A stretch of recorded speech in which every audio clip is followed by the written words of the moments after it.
Welcome to Penrose Learning, where we make understanding easy.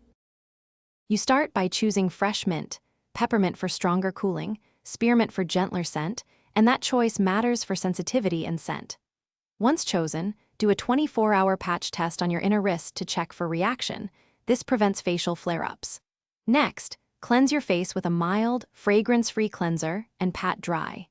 Now begin extracting the mint's active oils by crushing 1-2 sprigs or steeping them in warm water. This releases menthol and antioxidants needed for the treatment. You'll make a simple mint treatment by crushing the leaves or steeping them in about 1/4 cup warm water for 10 to 15 minutes to extract oils and polyphenols. Once cooled, strain and mix 1 teaspoon of honey or aloe vera gel to add hydration and help the mixture adhere to your skin.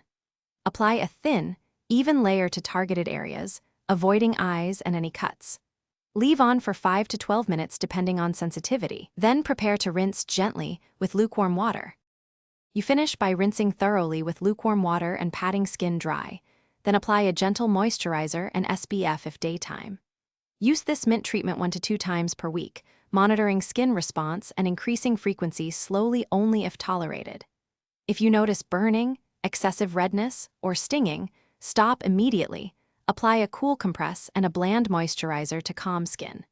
If symptoms persist beyond 24 hours or worsen, make sure to consult a dermatologist to rule out allergic reaction.